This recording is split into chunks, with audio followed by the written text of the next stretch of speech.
Welcome to the Cabral Concept, where board-certified naturopath and integrative health practitioner Dr. Stephen Cabral shares how he was diagnosed at the age of 17 with a life-altering illness and given no hope for recovery. It was only after studying and traveling all over the world did he discover how to combine ancient Ayurvedic healing practices with state-of-the-art naturopathic and functional medicine to fully rebalance the body and re-energize it with life. It's time to discover how to get well, lose weight, and finally feel alive again. And now, here's your host, Dr. Stephen Cabral.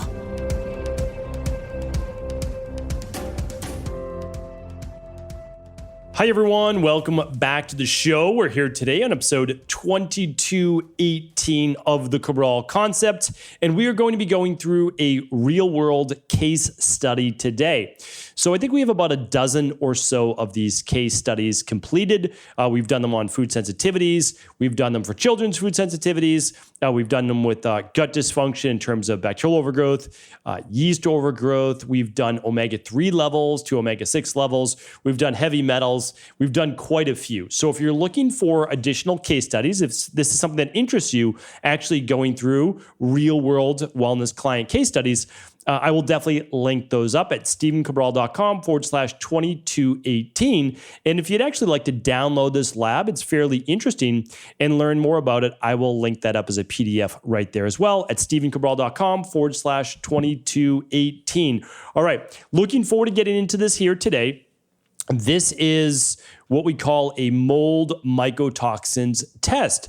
And the reason why that's important is because how we look for mycotoxins, or how we look for mold inside of the body, is essentially the waste that they give off. And we call those mycotoxins. Basically, they are toxins produced by molds. And if we find those toxins inside of your body, well, then we can deduce you've been exposed to mold.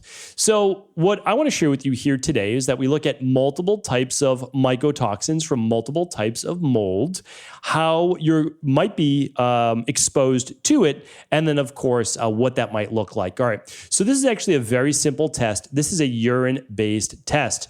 So in the morning, just one morning, you would just you'd receive a little plastic jar, and it's a sample jar, and you just fill it with about, well, it comes down to about 10 mLs of urine. It's like a tiny amount of urine that you then mail back to the lab, and you would receive a lab report like this, where you would then get on with one of the Equilife health coaches or your practitioner that you're working with and actually look at your mold-based levels. One of the reasons why it's pretty important to do is that, and I've talked about this before through the research, that mold is one of the stealth pathogens out there.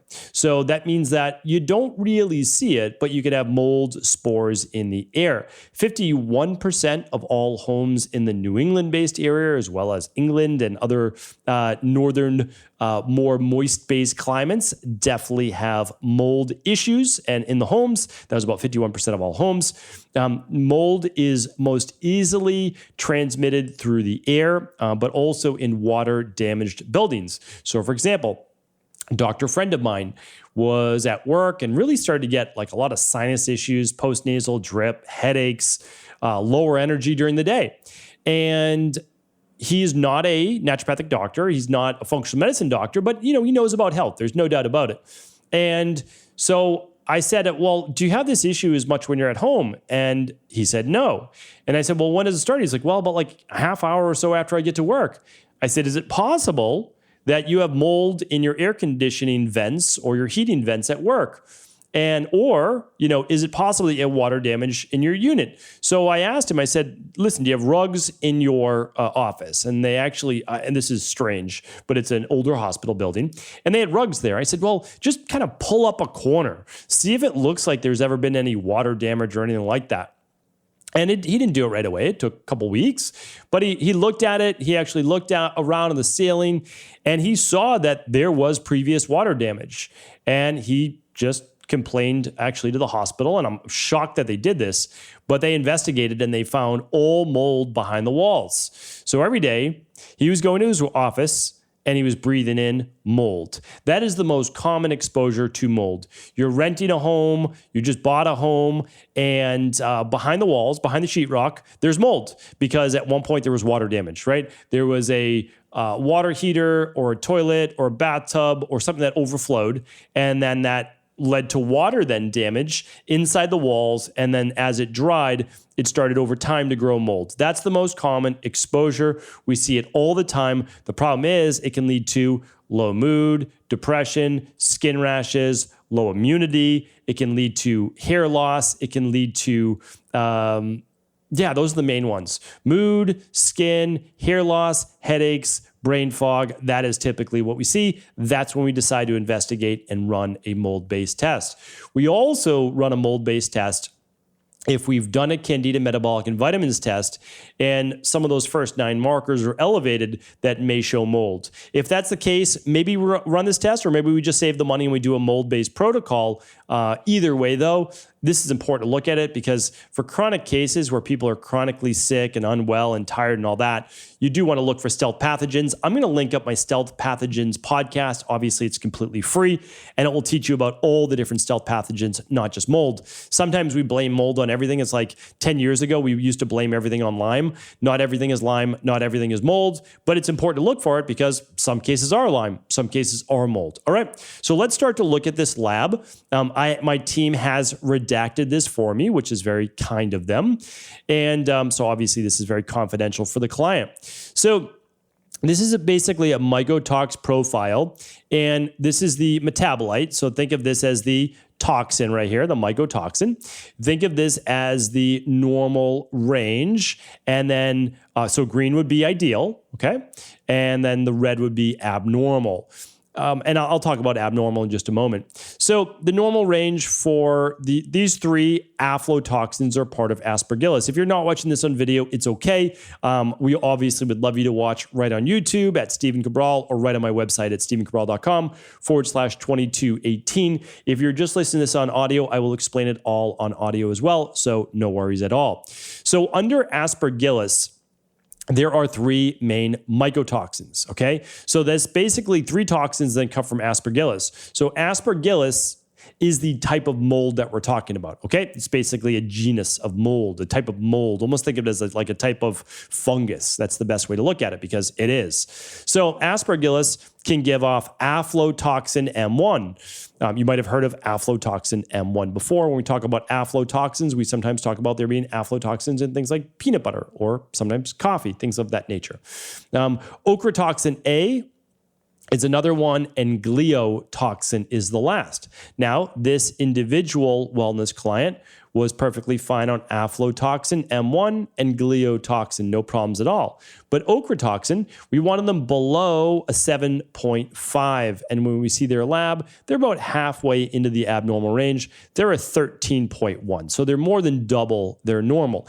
It's not, but when I say this to you, meaning this is exactly what I would say to the wellness client as well. This is not a tragic level of mold, right? It's in the abnormal range, but it's not a tragic level of mold. Like it's not massive mold exposure. There's mold exposure. Don't get me wrong. There's mold exposure, but this is not massive. This is certainly would affect someone with an already weakened immune system, and it would certainly affect someone with already imbalanced gut issues, etc. Okay, so it still matters, but the main sources of Aspergillus, I know I mentioned peanut butter before, but really the main sources of Aspergillus are in the ear. So it's airborne. Think of like the fall when the leaves are falling or have fallen to the ground. There's Aspergillus in the air. Dead leaves, dead grass, dead things like that lead to mold. And especially in the spring when the snow is melted and then the leaves are exposed, all of the grasses and leaves can have mold on them as well. So just keep that in mind. It's definitely more airborne. The next set of aflatoxins would fall under the penicillium. And these are also mainly airborne too, just to let you know. They can also be part of foods. I'm not saying they can't, they can, but they're not as common, that's all. So this is stearomycin and mycophenolic acid. Both of these are mycotoxins, as I said, of penicillium. Both of them look great. So this client had no major issues whatsoever on their lab test. So that's good to see. But we can certainly see there was some airborne exposure. We would ask them, listen, have you been exposed to mold in a house that you were living in before, renting in, or currently? And it doesn't look massive. So it doesn't seem like they would be living in a place where there's a lot of mold, or at least not spending a lot of time. Maybe like you'd be at like a parent's house that they're over maybe once a week or so, but not a massive amount for their own home as well. Or this is a previous exposure and they still have some in their system. All right. But now we start to move down to different mold-based exposures. These come from environmental exposures, still like water-damaged apartments, etc., or in the air. However, these are found in a lot of, we'll call it dry good grains or beans or legumes or nuts or anything packaged that could be exposed to mold, right? It could grow over time. So these are the Stachyboitres. That's how you pronounce that, Stachyboitres. And that's Roridin and Varicarin. And when we look at this, the normal ranges for these mycotoxins are below 0.2, very, very small amounts. This client's a 5.67. Okay, now we're talking about clinical significance, right? This is significant. And then we look at the Varicarin A, which is, again, the second mycotoxin. So the second toxin being given off by this mold in this person's body.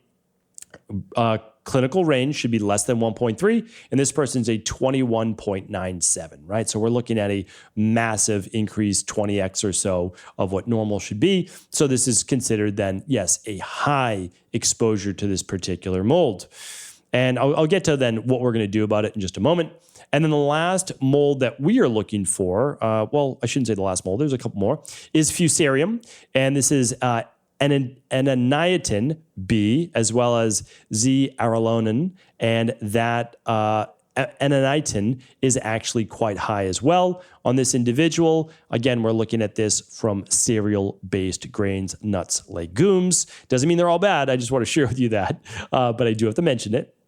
And this is Chidemonium globsum, and that is the main form of mold here. This client looks completely great with that. And then we do one larger one, which is multiple mold species of citrinin that a client could be exposed to. And this client, although there's a little there within normal range, we would expect to see that. We would expect to see at least some based on the high levels of mold they're getting from some of the foods that they may have been eating. So now when we go on this lab, and that's why I'm going to link it up for you. I know not everybody will want to read this, but we have a lot of health practitioners that also listen to the show. So I'm happy to link up this lab and share with you all the different issues that can come along with mold, such as if you've had mold for a long time in your system, leading to issues later in life like neurological issues and brain-based issues. But I don't like to put negative thoughts in people's mind because, again, all of these things can be rebalanced. I had massive mold exposure when I was younger, for sure, and for sure it led to all sorts of sinus issues as well. It takes a little while to get rid of mold. But certainly you can do it within 3 to 6 months. I'm going to teach you how in a moment, but I just wanted to show you, if you're watching along with video, that you can see all of these different items and how you can find it. That's, this one right here, the Ananiatin B, which this person was exposed to. The main cause of exposure is from water-damaged buildings, although this strain of fungus is one of the most common excuse me, one of the most common cereal contaminants. Grains in many different countries have been contaminated with this particular mold. So all of this will be available for you to check out. But we want to make sure that we also share with you that just because you do have high mold doesn't mean that you can't recover. The first thing we want to do, and this is really important, the way that you get over mold is not just doing a mold protocol. That's important to do. Okay, that's important to do. However, you need to get rid of the exposure first.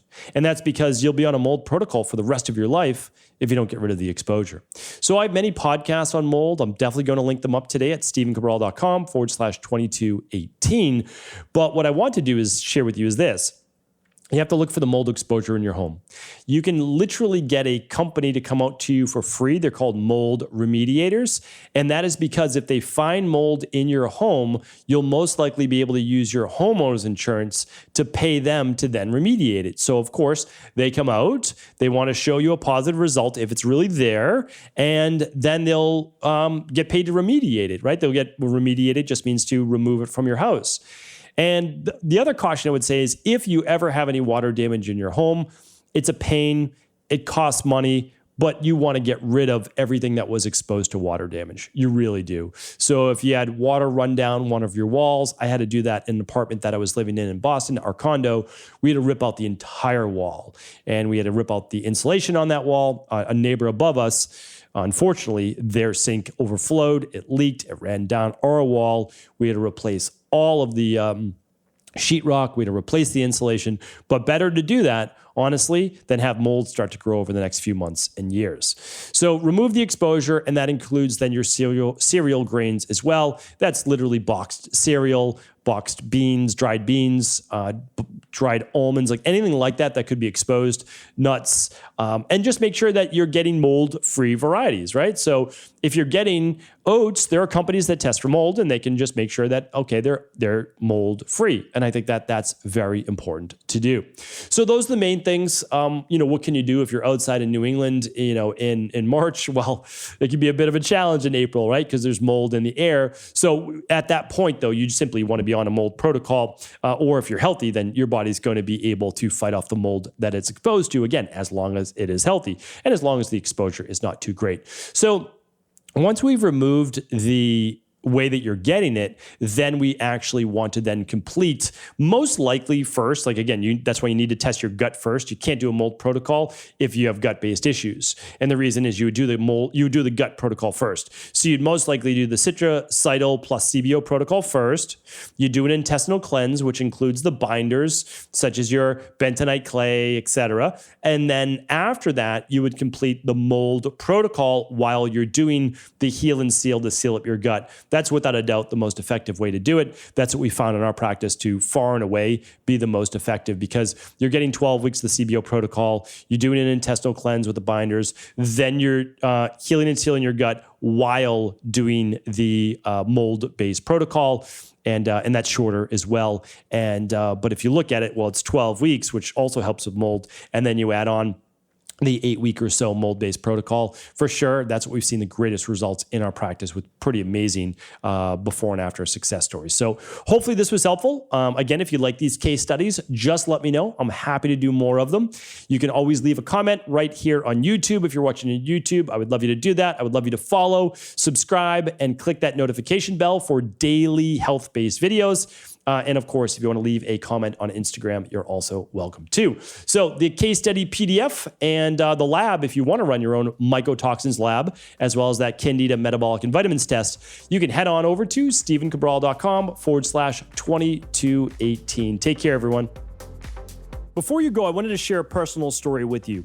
The real reason I began to get well finally is because I figured out what was wrong with me. And that might seem pretty obvious, but I went from doctor to doctor for over 2 years before discovering at-home functional medicine lab testing. These are the labs that enabled me to finally figure out what was wrong with my hormones, blood sugar, electrolytes, and gut health. And once I knew what was wrong, I could then follow a proven plan in order to rebalance my body from the inside out. This is why I believe so strongly in functional medicine lab testing, and why I've made it my mission to share these labs with the world. Now at equa.life, you can order an at-home lab test or a lab bundle for you and your family and be able to complete it within the week. Plus, the EquaLife difference is that you're not left to try to read and figure out these labs on your own. We explain what your lab numbers mean, what they mean in the much bigger picture, and then how to go about rebalancing your body in order to heal. To see our full selection of lab tests, or to set up a free lab selection call to find out what labs may be best for you, simply head on over to equa.life/labs. And do remember, we ship these all over the world. To find out more and to set up your free lab selection call, simply head on over to equi.life/labs. That's EQUI.LIFE/labs.